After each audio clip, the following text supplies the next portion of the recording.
सदाशिवसमारम्भा शङ्कराचार्यमध्यमाम् अस्मदाचार्यपर्यन्ताम् वन्दे गुरुपरम्पराम्। ओम। 11 और 12 नंबर श्लोक पढ़ेंगे।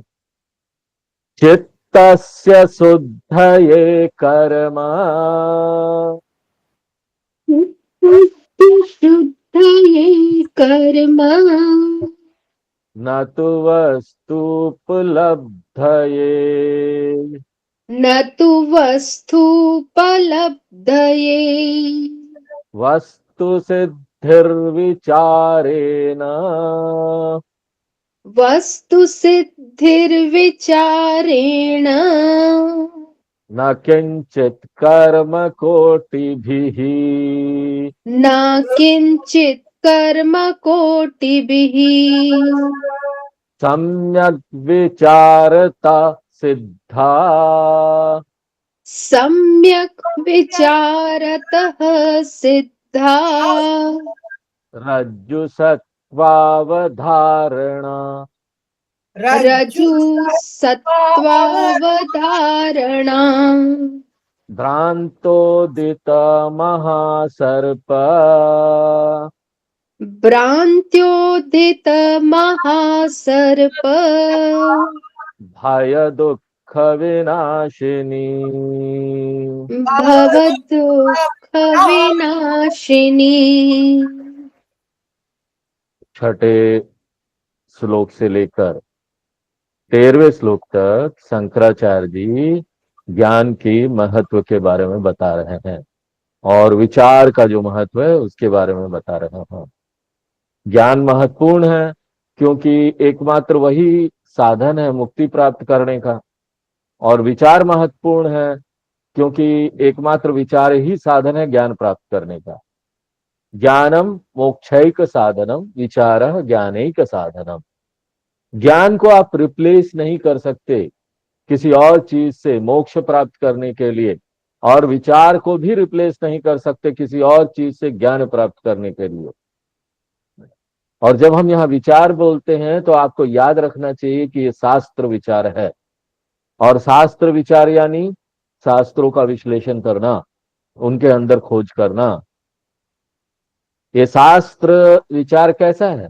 जैसे हमने अपने सामने दर्पण रखा हुआ है और उस दर्पण को और साफ से साफ किए जा रहे हैं। शास्त्रों का अध्ययन करना, ज्यादा से ज्यादा खोज करना शास्त्रों के अंदर, ये कैसा है? जैसे आप शीशे को पोंछ रहे हैं रगड़ रगड़ के, और जितना रगड़ रगड़ के पोंछ रहे हैं उतना वो साफ होते जा रहा है।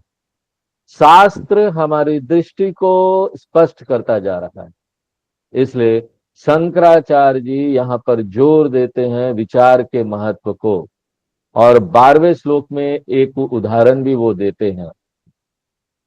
देखिए, ये सम्यक विचारतः सिद्धा, ये जो है ना श्लोक, ये पूरा कंप्लीट श्लोक है क्योंकि इसमें ज्ञान के ऊपर भी महत्व उन्होंने दिया है और विचार के ऊपर भी। तो विचारतः रज्जु सर्प अवधारणम, रज्जु ज्ञानम, रस्सी का ज्ञान है और एक ही तरीके से संभव है वो। रस्सी के ऊपर हम अच्छी तरीके से विश्लेषण करें, रस्सी को स्पष्ट रूप से देख लें एडिशनल लाइट लेकर, टॉर्च लाइट, क्योंकि अभी रस्सी आधा अधूरा हमको दिख रहा है क्योंकि वहां लाइट नहीं है, आधा अधूरा अंधकार है। तो दो चीज की जरूरत है। एक चीज, हम रस्सी के सामने जाएं और उसको स्पष्ट रूप से देखें, और साथ में अपने साथ टॉर्च लाइट भी रखें या कोई और चीज रखें। उसी प्रकार से यहां आत्मा भी स्पष्ट रूप से समझ में नहीं आ रहा है क्योंकि लाइट क्लियर नहीं है, आधा अधूरा अंधकार है, शास्त्र वाला लाइट नहीं है। आत्मा अगर पूरी तरह से नहीं समझ में आता या पूरी तरह से अनुभव में नहीं होता तो कोई समस्या नहीं थी, क्योंकि पूरा अज्ञान वो तो इग्नोरेंस इज ब्लिस। जागृत अवस्था में, स्वप्न अवस्था में अपने बारे में हमको पूरा अज्ञान नहीं होता, आधा अधूरा होता। ये हम क्यों बोल रहे हैं कि आधा अधूरा होता? क्योंकि हमको ये अनुभव होता है ना, हम है, हमारे होने का एग्जिस्टेंस, ये आधा अधूरा ज्ञान है। और उसके बाद निद्रा अवस्था में तो पूरा ही अज्ञान होता है, क्योंकि वहां पर हमको ये भी भान नहीं होता कि हम है। जागृत और स्वप्न अवस्था में पार्शियल नॉलेज होता है, आधा अधूरा ज्ञान होता है, क्योंकि हमको पता होता है कि हम है, लेकिन हमको ये नहीं पता कि हम ब्रह्म हैं। इसलिए हम है ये क्लियर है, लेकिन हम ब्रह्म है ये स्पष्ट नहीं। हम है और हम क्या है वो स्पष्ट नहीं। इसको बोलते हैं आधा अधूरा ज्ञान होना। सामान्य ज्ञान है कि हम है, लेकिन विशेष ज्ञान कि हम आत्मा है या हम ब्रह्म है उसका अभाव है, विशेष ज्ञान का अभाव है। और इसी तरीके से रज्जु और सर्प वाले ज्ञान में भी होता है।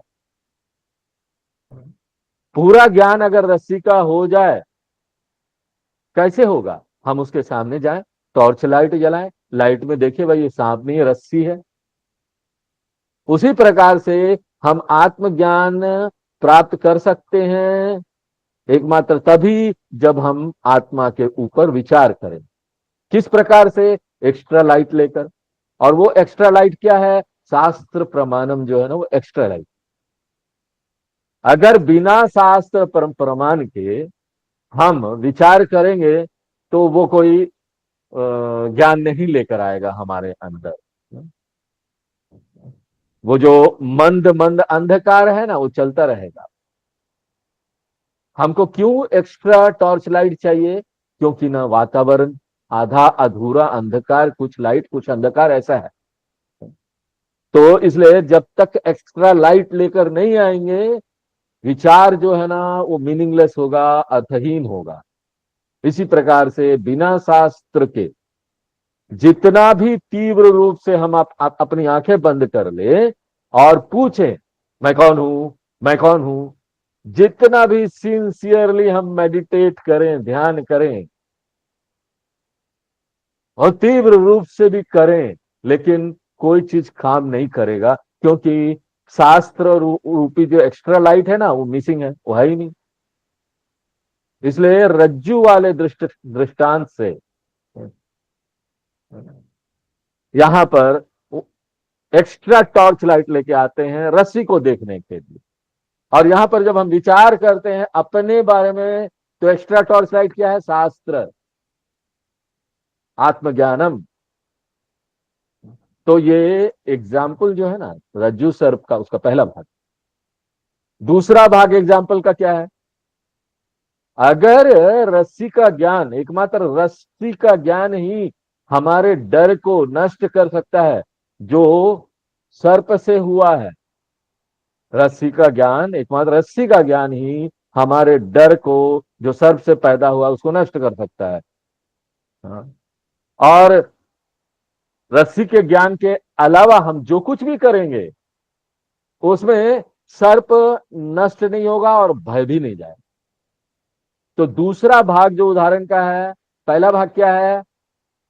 विचार करो एक्स्ट्रा लाइट लेकर, जो कि ज्ञान पैदा करेगा। दूसरा भाग क्या है एग्जाम्पल का? कि रस्सी का ज्ञान, एकमात्र रस्सी का ज्ञान ही नष्ट कर देगा उस भय को जो सर्प से पैदा हुआ है। कौन सा सर्प? हमारा सर्प। उसी तरीके से आत्मज्ञान, एकमात्र आत्मज्ञान ही हमारे इस भय को नष्ट करेगा जो गलत सेल्फ जजमेंट से हुआ है, रॉन्ग सेल्फ जजमेंट हमने किया है। ये जो आत्मज्ञान है एकमात्र वही नष्ट कर सकता है इस भय को जो ना गलत समझ से आया है। पैदा गलत समझ से हुई है, रॉन्ग सेल्फ जजमेंट, अपने बारे में हमने गलत निश्चय कर लिया है कि हम जीव हैं। ये गलत निश्चय है ना। जिस तरह से सर्प का गलत निश्चय कर लिया था, जीवात्मा भी ये गलत निश्चय है, नश्वरता गलत निश्चय है, और इसके लिए हमको बाहर से सपोर्ट चाहिए। हम ये कुछ ना कुछ करते हैं ताकि ना हम पूर्ण हो जाए। क्यों? क्योंकि समझ गलत है। हम अपने बारे में जो भी बचपन से समझ बनाते आए, बनाते आए, सभी गलत है। कॉन्सिस्टेंसली, रेगुलरली, जन्म आफ्टर जन्म हम गलत निश्चय करते आए कि हम ना पति हैं, हम पत्नी हैं, हम पिता हैं, हम माता हैं, हम एक तुच्छ जीव हैं, हम दूसरों का ध्यान रख रहे हैं, दूसरा हमारा ध्यान रख रहा है। ये बहुत बड़ा मिस्टेक है। आज नहीं तो कल वो दूसरा व्यक्ति बोलेगा हमको आपकी जरूरत नहीं है।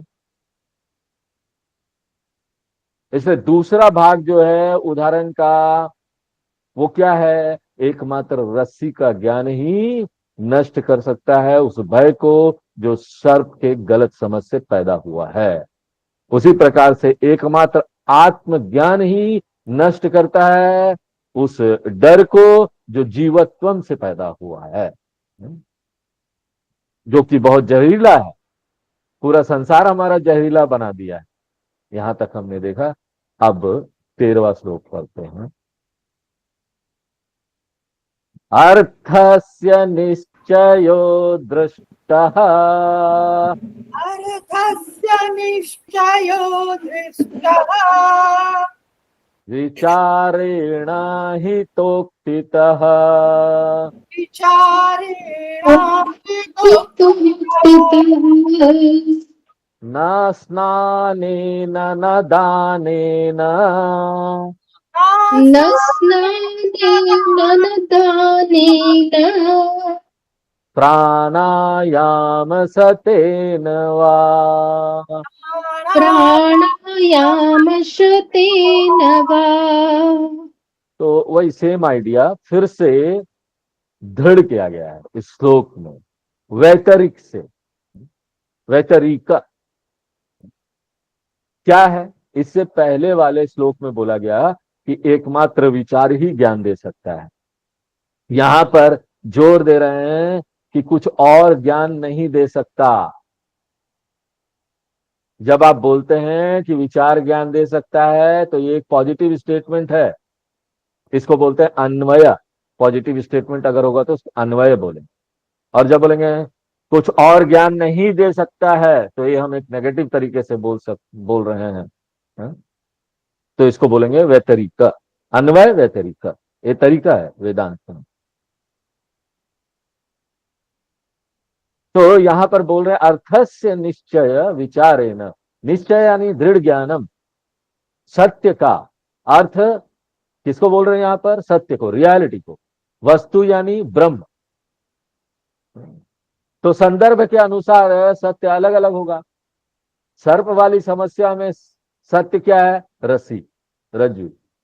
जबकि आत्मा अज्ञान की अगर समस्या है तो उसमें सत्य क्या है? अर्थ, यानी सत्य, परम सत्य। अर्थस्य निश्चय सत्य वस्तुनः दृढ़ ज्ञानम विचारेण एव। ये विचार से ही हो सकता है। किस प्रकार का विचार? स्वतंत्र विचार नहीं। विचार हमको टॉर्च लाइट के साथ करना चाहिए। सिर्फ रस्सी के पास जाने से कुछ नहीं होगा, वो हमारी सहायता नहीं करेगा। हमको एक्स्ट्रा टॉर्च लाइट चाहिए। और यहां भी एक्स्ट्रा टॉर्च लाइट क्या है? हितोक्तितः। हिता यानी कौन? गुरु, जो हमारा हित करता है, एक मार्गदर्शक, एक सपोर्ट, उसको हितः बोलते हैं। जो हमारा अच्छा चाहता है, जो हमारा भलाई चाहता है। हितम इच्छति इति हितः। हितः उक्ति ही यानी गुरु वाच्यम, हितोक्ति ही यानी गुरु वाक्य न। और गुरु का वाक्य क्या है? Extra torch light. इससे पहले वाले श्लोक में बोला गया शास्त्र वाक्यम, वो एक्स्ट्रा टॉर्च लाइट है। यहां बोल रहे गुरु वाक्यम, वो एक्स्ट्रा टॉर्च लाइट है। तो हम इसमें कोई अंतर नहीं करते, क्योंकि शास्त्र वाक्य और गुरु वाक्य एक ही है। क्योंकि गुरु बाय डेफिनेशन कौन है? अगर गुरु की परिभाषा ले तो गुरु की परिभाषा यह है कि जो पढ़ाता है शास्त्रों पर आधारित।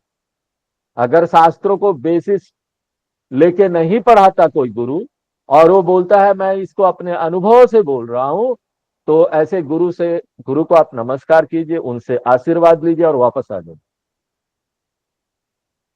हमको यहाँ कोई इंडिपेंडेंट फिलोसॉफी नहीं चाहिए, सब बना बनाया है। भगवान ने दिया हुआ है, तो उसके लिए नया क्या बनाना बताइए? नया ज्ञान बनाना? हमारा अनुभव, हम अपनी भाषा में अपने अनुभव में बोल रहे हैं। क्योंकि हम पूरी तरह से निश्चित हैं कि जो अपने अनुभव या स्वतंत्र बुद्धि से कोई व्यक्ति बोलेगा ना, तो उसमें बहुत सारी सीमाएं होगी, लिमिटेशंस होगा। इसलिए देखिए, जो वेस्टर्न फिलोसॉफी है, पश्चिमी दर्शन, वो बदलते रहता है। क्यों? क्योंकि वो किसी मनुष्य के दिमाग का उपज है, एक व्यक्ति के दिमाग का उपज है। इसलिए कोई भी फिलोसॉफी नया आता है तो उसको उसी का शिष्य आगे जाकर नेगेट कर देता, नहीं नहीं वो तो नहीं था, अब ये है। उसी का शिष्य पीएचडी कर रहा था उसी के अंदर, बाद में जाकर नया खोज करके बोलता हमारे गुरु ने जो बोला था तो सही नहीं, नेगेट हो गया। लेकिन यहां हमारी परंपरा में जो शिष्य होता है, वो गुरु ने जो शिक्षा दी उसको और दृढ़ करता है, कुछ और उदाहरण दे देता है, एक्स्ट्रा उदाहरण। लेकिन जो टीचिंग है वो वही रहना चाहिए, टीचिंग नहीं बदलना चाहिए। एग्जाम्पल हम अलग दे सकते हैं, उदाहरण अलग दे सकते हैं, आज के अनुसार दे सकते हैं। हम कंप्यूटर और इंटरनेट का उदाहरण दे सकते हैं, शंकराचार्य जी नहीं दे सकते थे, क्योंकि शंकराचार्य जी के समय वो नहीं था।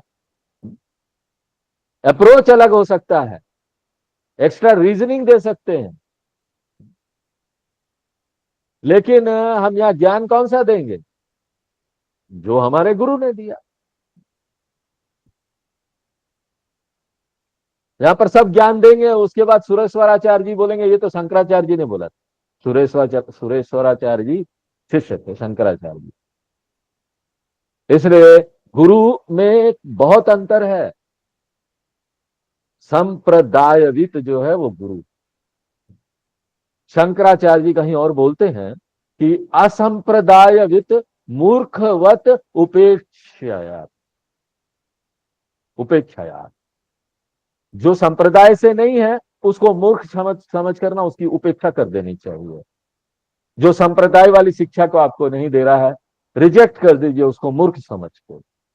इसलिए हितोक्ति ही यानी गुरु वाक्यम, जो कि शास्त्र वाक्य के बराबर है। तो विचारे न गुरु वाक्य न, इन दोनों पर इक्वल इंपॉर्टेंस होना चाहिए। मान लीजिए आप बोलते हैं टॉर्च लाइट है, लेकिन इस व्यक्ति का आंख ही नहीं है, तो टॉर्च लाइट तो यूजलेस हो गया ना, बेकार हो गया। और इसका आंख बहुत अच्छा है लेकिन टॉर्च लाइट नहीं है, तो भी वो बेकार है, क्योंकि आधा अधूरा अंधेरा है वहां, कैसे वो देखेगा? इसलिए आंखें भी महत्वपूर्ण है, एक्स्ट्रा लाइट भी महत्वपूर्ण है। अगर आप दर्पण वाला उदाहरण लेंगे तो दर्पण भी महत्वपूर्ण है मेरे चेहरे को देखने के लिए, और मेरा अपना आंख भी महत्वपूर्ण है मेरे चेहरे को देखने के लिए। इसलिए शंकराचार्य जी दोनों बोलते हैं, विचारेण हितोक्तितः। और एकमात्र इसी से हमको क्या करना है? अर्थस्य निश्चय व्यक्त। और अगर इसको पूरी तरह से छोड़कर बिना शास्त्र विचार के एक व्यक्ति बहुत प्रकार का यहां साधना करता है, आध्यात्मिक साधना, आत्मज्ञान प्राप्त करने के लिए, तो बिना एक टॉर्च लाइट का उपयोग किए बिना वो बहुत सारी साधना रज्जु सर्प के सामने करता है। क्या क्या साधना करता है? रज्जु सर्प के सामने जाकर स्नान करता है। क्यों? ताकि उसका डर दूर हो जाए, सांप से जो पैदा हुआ है, स्पेशल गंगा स्नानम। लेकिन वो रज्जु सर्प वाला जो अज्ञान है वो तो जाएगा ही नहीं, क्योंकि कोई भी स्नान आपको ज्ञान तो दे नहीं सकता।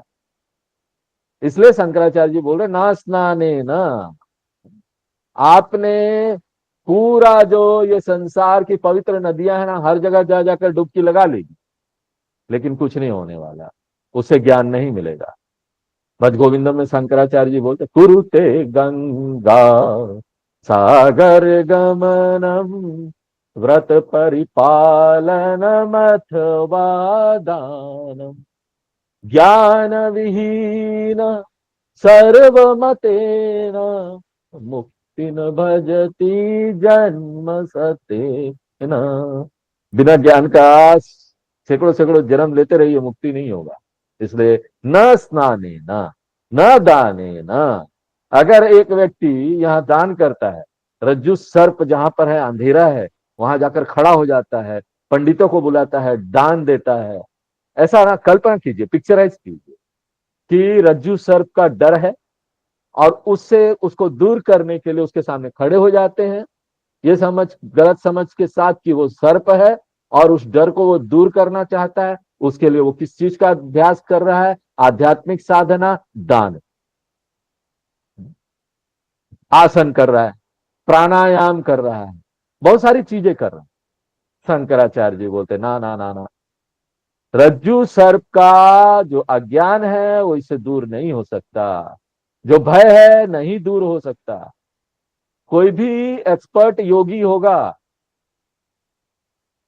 उसको सर्प का अज्ञान है, रज्जु सर्प वहां डर रहा है वो, और रस्सी के सामने वो प्राणायाम का अभ्यास कर रहा है, एडवांस पर प्राणायाम कर रहा है, कुछ भी वो कर रहा है, हाँ?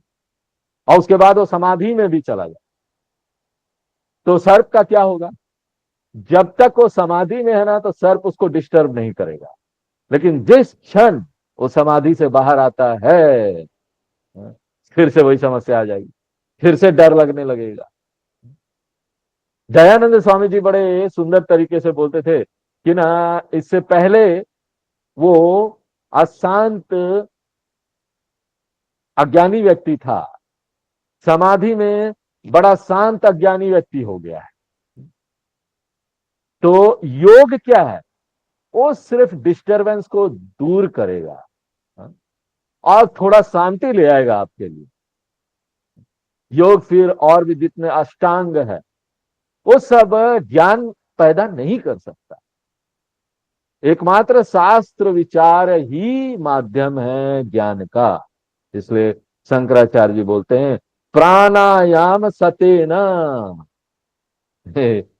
100 बार ना ना ना, जितना भी अभ्यास करते रहिए, न स्नाने न दाने न प्राणायाम सते न वा, अर्थस्य निश्चय दृष्टा, क्लियर नॉलेज संभव कब है?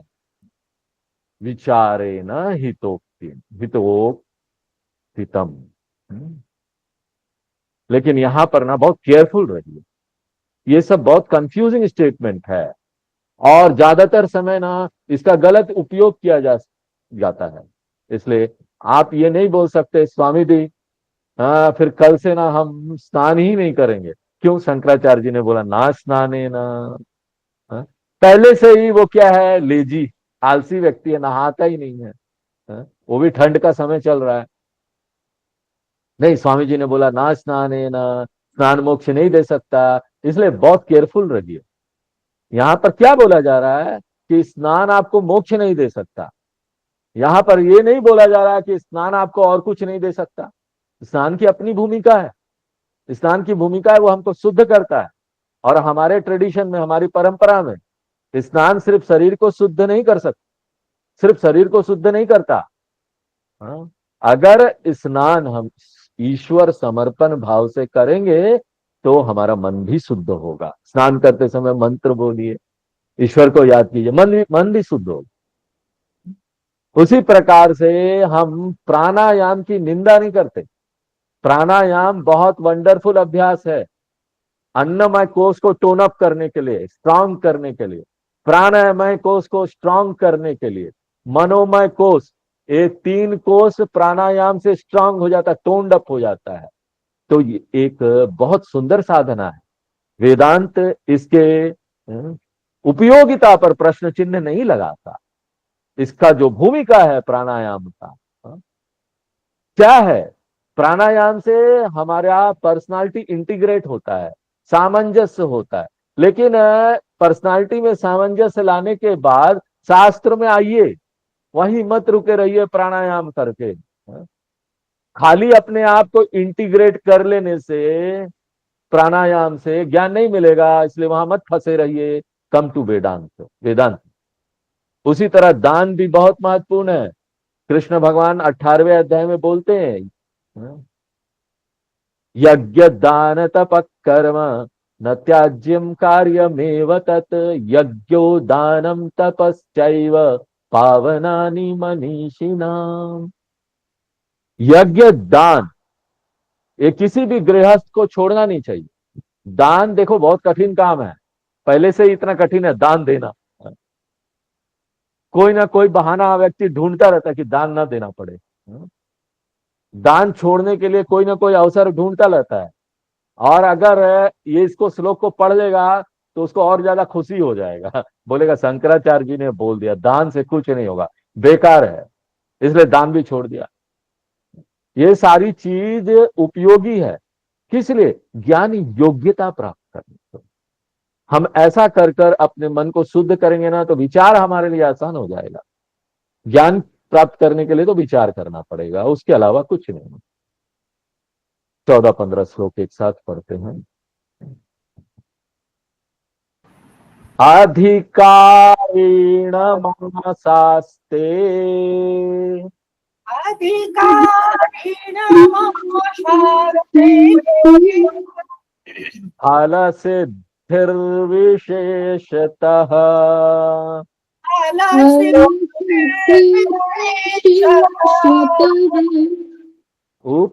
उपायादेश कालाद्याः देश कालायाद्या सन्त्यस्मिन् सहकारिणः सन्त्यस्यां सहकारिणः अतो विचार कर्तव्यः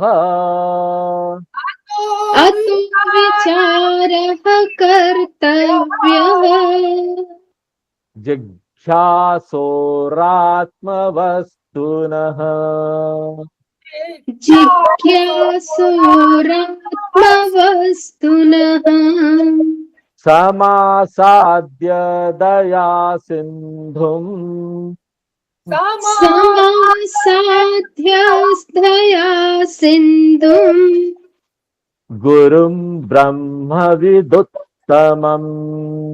गुरुं ब्रह्म विदुत्तमम्। हम जो व्हाट्सएप पर श्लोक देंगे ना, उसी को लीजिएगा, क्योंकि गीता प्रेस वाले में और कहीं कहीं थोड़ा थोड़ा चेंज है। 13वें श्लोक में शंकराचार्य जी ये जो ज्ञान और विचार वाला विषय है ना, उसका समापन करते हैं। ज्ञानम मोक्ष साधनम, विचार इज ज्ञान साधनम। अगले श्लोक से 14वें श्लोक से शंकराचार्य जी एक महत्वपूर्ण विषय इंट्रोड्यूस कर रहे हैं, इंपॉर्टेंट टॉपिक।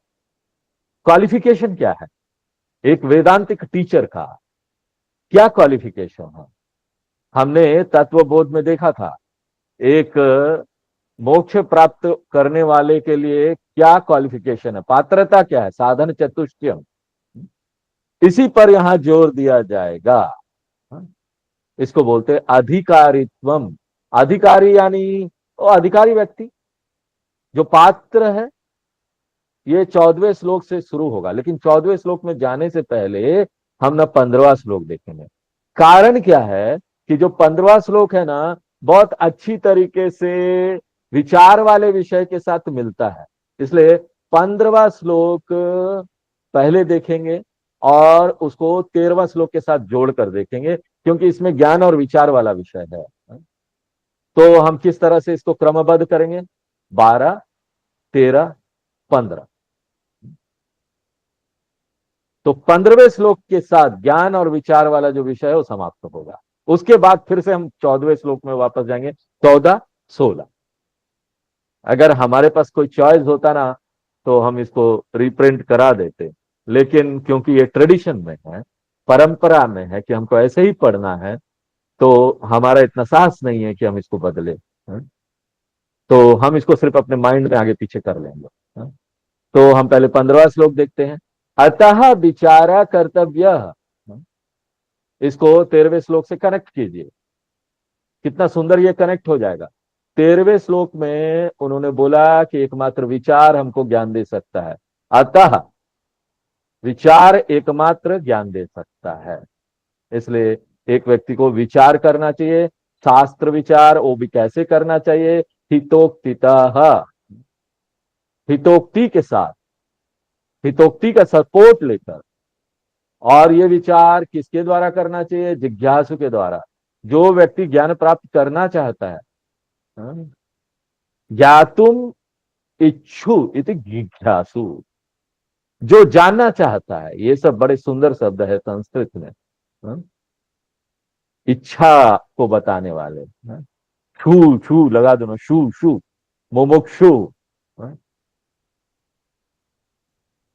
तिपादिशु यानी जो पढ़ने की इच्छा रखता है, जिगामिशु यानी जो जाने की इच्छा रखता है, विविदिशु यानी जो जानने की इच्छा रखता है। तो शू शू लगा दीजिए सब। तो जिज्ञासु विचार कर्तव्य, जो जिज्ञासु है, ज्ञान प्राप्त करना चाहता है, आत्मज्ञान प्राप्त करना चाहता है, अपने बारे में ज्ञान प्राप्त करना चाहता है, सेल्फ नॉलेज प्राप्त करना चाहता है। यहां जो शब्द वस्तु, वस्तु का अर्थ क्या हुआ, जो सत्य, सत्य चीज, रियलिटी को। आत्म वस्तु यानी आत्मा जो सत्य है, सत्य आत्मा इति अर्थ। इसका मतलब क्या है, अगर एक व्यक्ति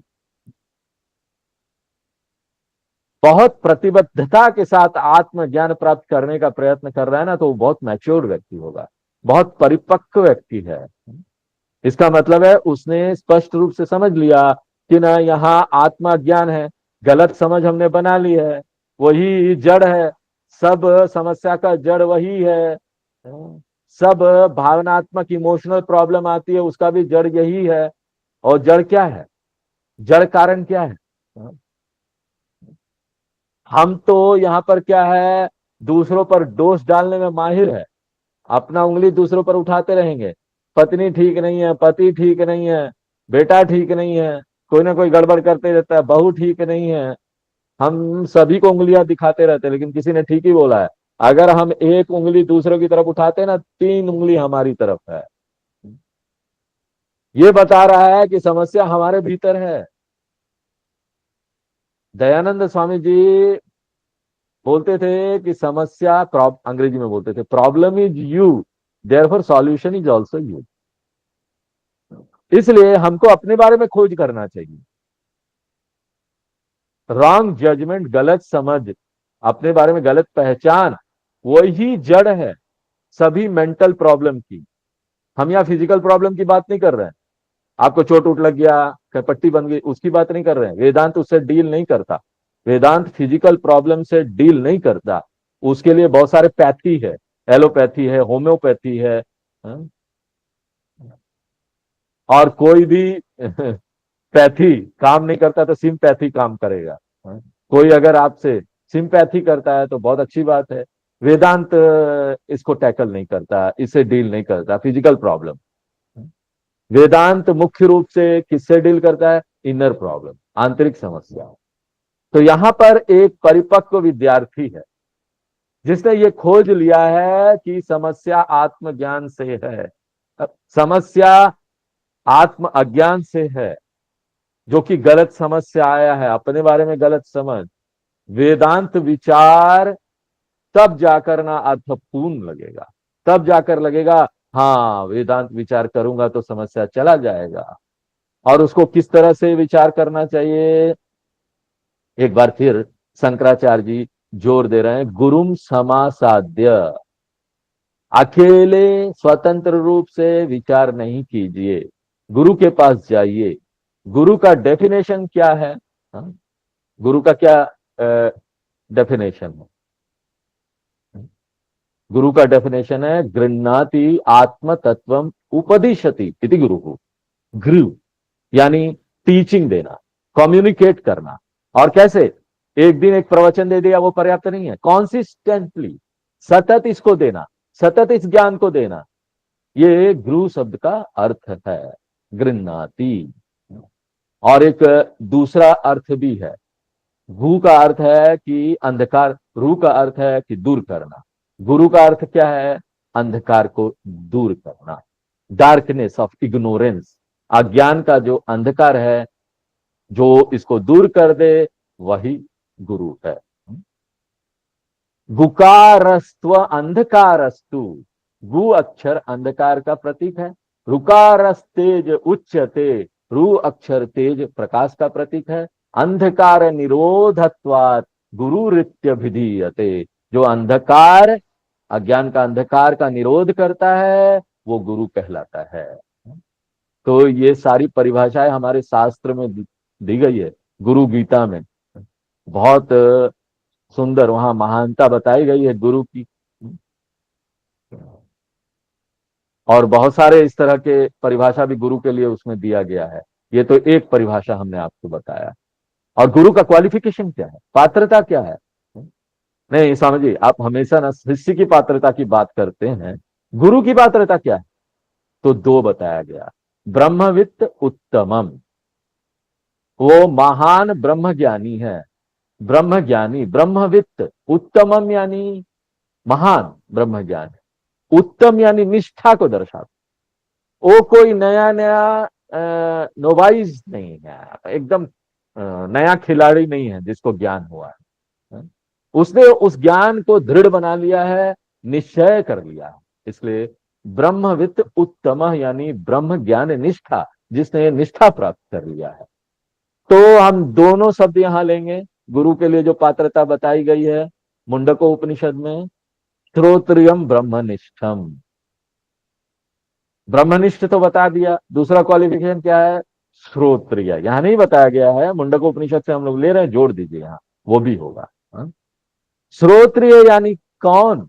जिसको ना शास्त्रों का जो तरीका है, ज्ञान को कम्युनिकेट करने का जो मेथड दिया गया है शास्त्र में, जो कि यूनिक है, वो पता है।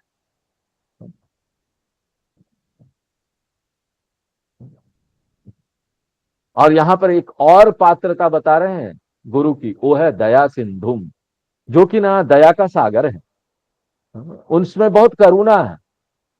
सिंधु यानी समुद्र, दया का समुद्र है, कृपा सागर है, करुणा सागर है। क्योंकि एक बार वो स्वतंत्र हो गया ना, उनकी दृष्टि में पूरी जो दुनिया है, वो संसार है, वो तो मिथ्या हो गया ना। वो तो इस ज्ञान में स्थित है, हर समय इस अवेयरनेस में है, उसको पता है, ये हंसता है वो कि ये समस्या सब मिथ्यापन से, क्या समस्या सब मिथ्या है। हाँ? और जब वो एक स्टूडेंट को टीचिंग दे रहा है तो उसको ये दिखाना नहीं चाहिए, हाँ? उसको ये दिखाना नहीं चाहिए कि ना उसके लिए तो बड़ा आसान है, मिथ्या है सब, हंसना नहीं चाहिए। क्योंकि एक साधक की दृष्टि में उसके लिए तो वो समस्या बहुत बहुत सीरियस है, उसके लिए तो जो संसार है महा प्रॉब्लम है। मान लीजिए टीचर बस ऐसा ही साइड साइड कर देता है इस प्रॉब्लम को, क्योंकि उसकी दृष्टि में तो कोई प्रॉब्लम ही नहीं है, वो साइड कर देता है, ऐसा दृष्टि रखता है। तो सोचिए जो विद्यार्थी है वो क्या सोचेगा, स्टूडेंट क्या सोचेगा? उसको लगेगा भाई हम किसके पास आ गए हैं, जो टीचर है मेरी समस्या को समझ ही नहीं पा रहा, कितना सीरियस है, मैं कितना परेशान हूं और ये समझ ही नहीं पा रहा, इसलिए छोड़ो मैं दूसरी जगह जाऊंगा, दूसरे गुरु के पास जाऊंगा।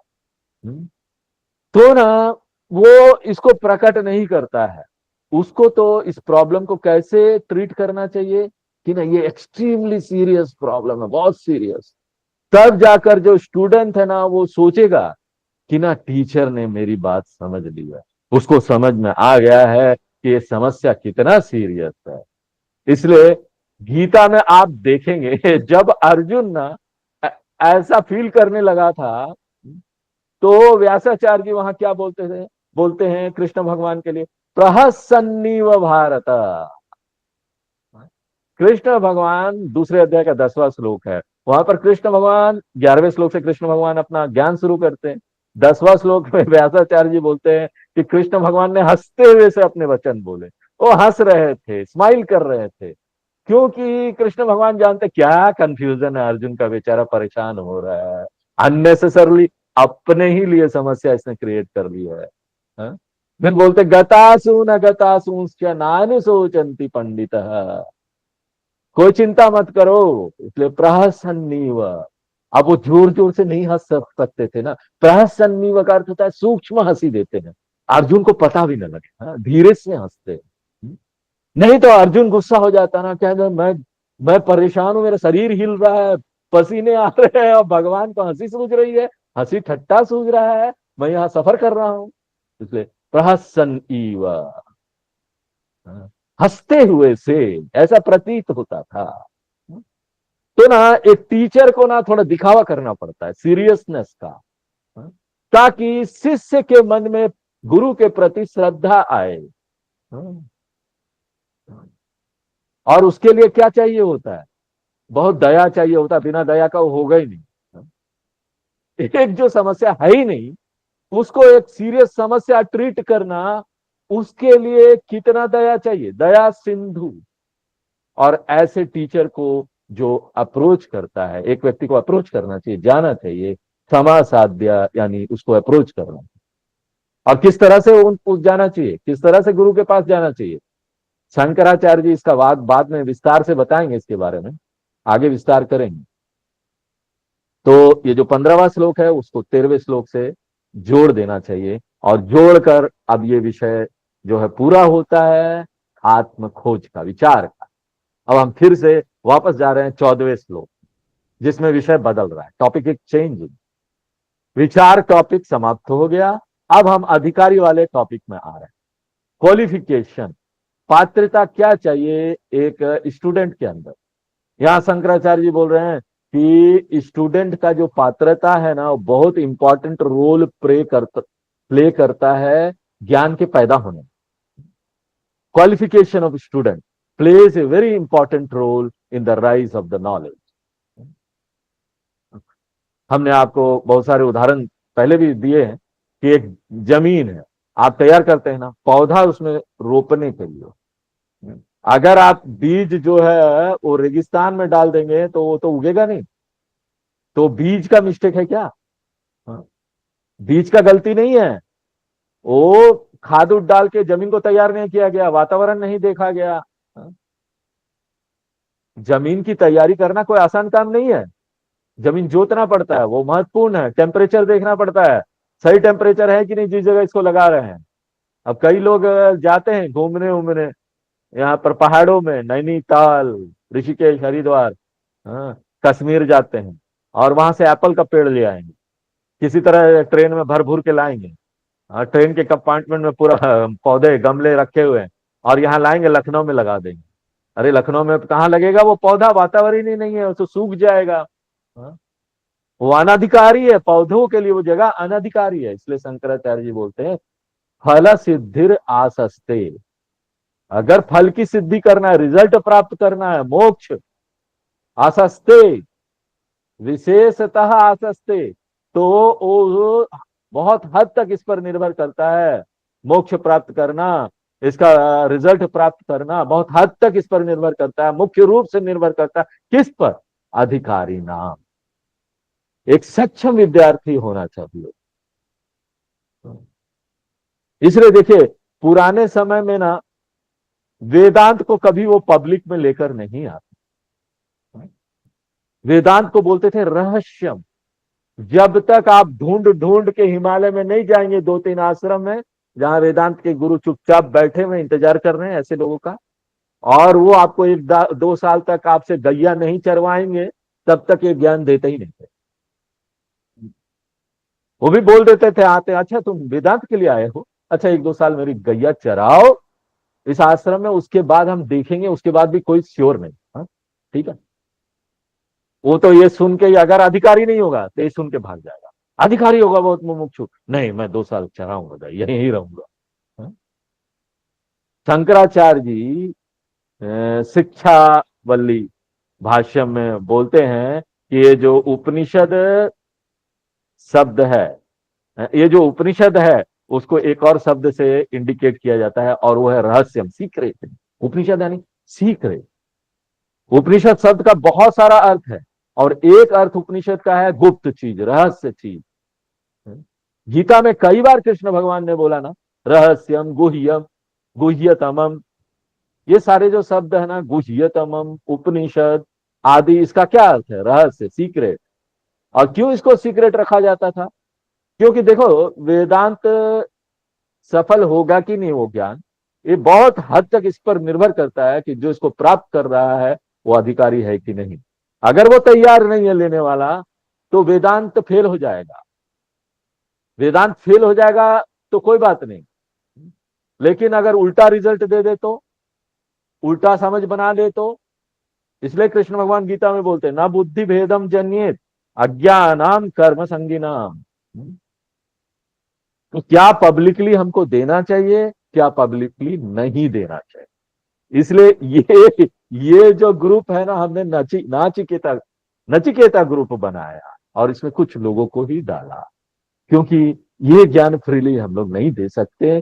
सामने वाला ऐसे बैठ भी नहीं पाएगा और वो लेने के लिए तैयार भी नहीं है, तो काउंटर प्रोडक्टिव हो जाएगा। हम इसको फ्रीली नहीं ब्रॉडकास्ट कर सकते मीडिया में, टीवी में। टीवी में क्या हम बोल सकते हैं? सब जगह हम क्या चीज ब्रॉडकास्ट कर सकते हैं? स्कूलों में, कॉलेज में, टीवी में कर्म शास्त्र को, कर्म योग को हम लोगों को बोल सकते करो, कर्म करो। फिर धीरे धीरे बोल सकते निस्वार्थ करो पहले बोल सकते अच्छा से करो, 100% देकर, फिर बोल निस्वार्थ करो। हाँ? कर्म योग वेदांत नहीं है। कर्म योग कर्म शास्त्र में आता है। जीवन का क्या मूल्य है हमारे अंदर, वो कर्म शास्त्र में आता है। झूठ मत बोलो, सत्य बोलो, अष्टांग योग करो, यम नियम रखो, ये सब कर्म शास्त्र में आता है, धर्म शास्त्र में आता है। यही सारी चीजें हम स्कूल, कॉलेज या पब्लिक में दे सकते हैं। और क्योंकि वेदांत अब, वेदांत इज डाइंग, मर रहा था ना, तो इसको बताने वाला कोई रह गया और कोई बताता भी नहीं, क्योंकि भीड़ फिर नहीं आती। भीड़ नहीं आती तो आश्रम कहां से चलेगा? जब तक हम स्तोत्र का पाठ करा के इतना लंबा लंबा बड़ा पूजा या भागवत नहीं कराएंगे, तब तक पैसा कहाँ आएगा आश्रम में? बड़ी मुश्किल है वेदांत का ज्ञान देना। क्यों? क्योंकि फिर आपके पास पैसा होना, अगर आप सन्यासी है तो पहले से पैसा होना चाहिए आश्रम चलाने के लिए। देखो, हमारे गुरु जी बड़े डेयर डेविल व्यक्ति थे, वो बोलते ही नहीं, वेदांत के अलावा कुछ नहीं बोलते। कोई आए चाहे ना आए, हमको भगवान खाना दे चाहे ना दे, चलेगा। और स्वामी चिन्मयानंद जी ने क्या किया, चिन्मय मिशन वाले, उन्होंने इन शास्त्रों को पब्लिक में वो लेके आए इस ज्ञान को, लेकिन ज्यादातर जोर उन्होंने गीता पर दिया। गीता में पब्लिक टॉक वो देते थे, लेकिन उनका मेजर टॉक क्या था गीता के ऊपर? क्योंकि वहां बहुत सारे लोग आते थे, पब्लिक टॉक देते थे, तो ज्यादा ये वेदांत के बारे में बात नहीं करते थे। हाँ, वो ऐसा चैप्टर लेते थे ना, थर्ड चैप्टर कर्मयोग, खाली कर्मयोग के बारे में बताएंगे। और वो जब पब्लिक टॉक देते थे तो शाम के वक्त 6 बजे अपना ऑफिस से, स्कूल से, कॉलेज से छुट्टी करके लोग आ सकते हैं 6 बजे। उस समय पब्लिक भीड़ हो जाती, शाम वाला क्लास में बहुत भीड़ होगा। और जो उपनिषद का क्लास रखते थे वो 6 बजे सुबह। क्यों? सुबह कोई नहीं उठता। हाँ। सुबह कौन उठेगा? जो मुमुक्षुत्वम है, जो मुमुक्षु है, जिसके अंदर ये मोक्ष प्राप्त करने की तीव्र इच्छा है। इसलिए वो एक परंपरा बन गई। अब हमारे भी गुरु लोग जो जितने आश्रम बनाए वो सब चलते हैं उस परंपरा में। तो उपनिषद का क्लास हमेशा सुबह होता है 6 बजे। अब जाइए उठ के, अगर आपको करना है तो। नहीं तो शाम वाला 6 बजे में तो आप आएंगे ही, वेदांत पब्लिक टॉक, वहां पर गीता पर टॉक हो रही है। चल, अब देखो 16 और 17वां अध्याय जो अभी हम लोग कर रहे हैं, 16वां अध्याय, उसमें कोई वेदांत है? नहीं है। तो ज्यादातर चैप्टर में वेदांत नहीं है। छठे अध्याय में भी गीता में क्या है? मेडिटेशन। कर्म शास्त्र से ही शुरू करते हैं, अनाश्रित कर्म फलम। तो जब हम गीता पढ़ाते हैं ना, हम जोर कर्म शास्त्र पर देते हैं, वेदांत पर जोर कम देते हैं। जैसा सामने वाला है वैसा हम ज्ञान देते हैं, लेने वाला जैसा है। और ऐसे लोग जो रियली क्वालिफाइड है उसको सेक्रेटली एक ग्रुप बनाकर चुपचाप ये वेदांत का ज्ञान देते हैं और उसको ज्यादा ना प्रचार नहीं करते। हाँ? तो बोलते विशेषतः मुख्य रूप से अधिकारी पर निर्भर करता है। और छांदोग्य उपनिषद में उदाहरण आता है कि ब्रह्मा जी जो है ना वो आदि गुरु है।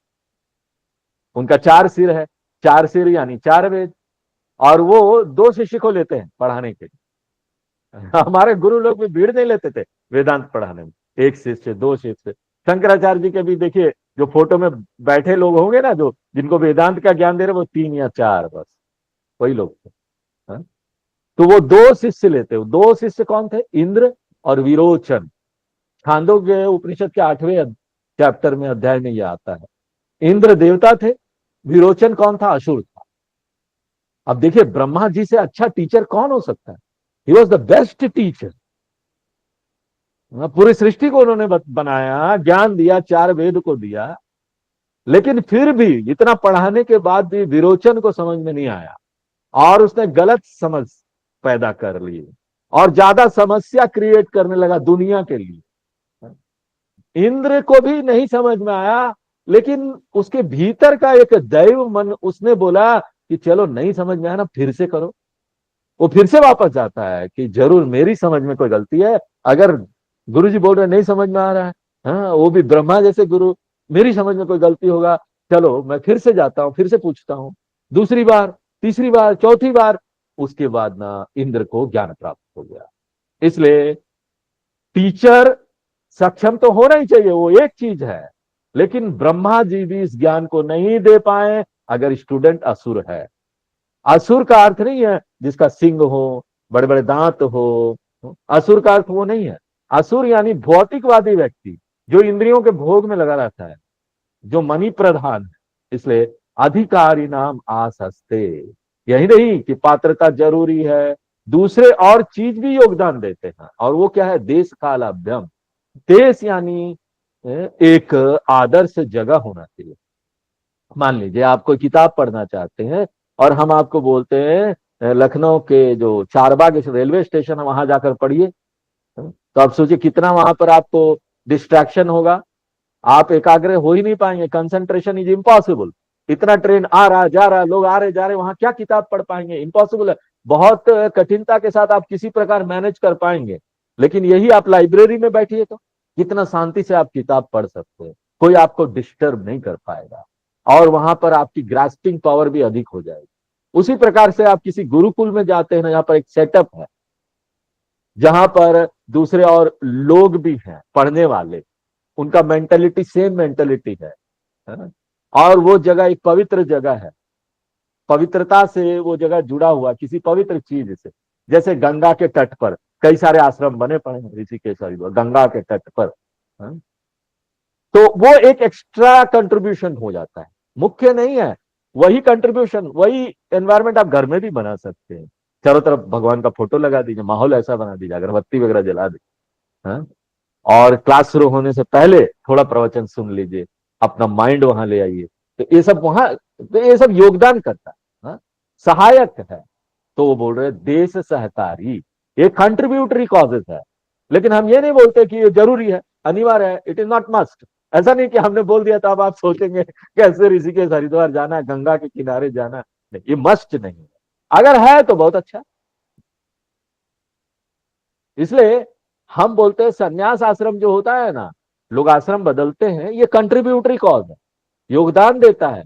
हम ये नहीं बोलते हैं कि आत्मज्ञान प्राप्त करने के लिए ना आपको संन्यास लेना अनिवार्य है, नहीं, वो मस्ट नहीं है। अगर आप लेंगे तो आपको माहौल अच्छा मिल जाएगा, कोई आपको डिस्टर्ब नहीं करेगा। आपने सब छोड़ दिया, कोई कोई परिवार वाला नहीं, कोई संबंधी आके नहीं बोलेगा कल उसका शादी, कल इसका शादी, आना ही पड़ेगा, न जाना ही पड़ेगा, कोई है ही नहीं। तो एक योगदान देता है ना, माहौल बना देता है। और कोई आएगा भी तो गेरुआ वस्त्र देखेगा तो भगवान के अलावा कुछ बात ही नहीं करता है, समझ जाता है ये तो सन्यासी, बात मत करो। तो ये सब योगदान मिलता है आपको, लेकिन कंपलसरी नहीं है। हाँ? देश ही नहीं, काल भी, किस समय पर आप ये इसको कर रहे हैं, ये 2 चीज है। हाँ? अकाल में भी 2 चीज है। एक व्यक्ति का उम्र क्या है, एक व्यक्ति बहुत बूढ़ा हो जाता है, ज्यादा मैच्योर भी हो जाता है, कभी नहीं भी होता है। उम्र ज्यादा महत्व नहीं रखता, लेकिन ज्यादा उम्र होने से क्या होता है, बहुत एक्सपीरियंस हो गया, परीक्षे लोकान, उसने अनुभव करके देख लिया जीवन को, तो उसके लिए आसान होता है वेदांत ग्रास्प करना। इसलिए वेदांत में देखेंगे ना, बहुत लोग बहुत अनुभव लेके आते घूम फिर के इधर उधर, सब जगह देख लेते तब आते हैं। इसलिए देखिए यहाँ पर ब्रह्मचर्य आश्रम है, गृहस्थ आश्रम है, वानप्रस्थ आश्रम है, संन्यास आश्रम है।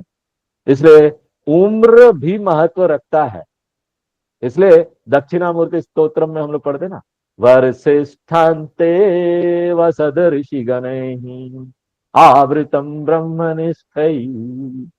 शंकराचार्य जी घिरे हुए ऋषियों से, जो कि बहुत बूढ़े बूढ़े लोग हैं, सदाशिव हमारे घिरे हुए हैं।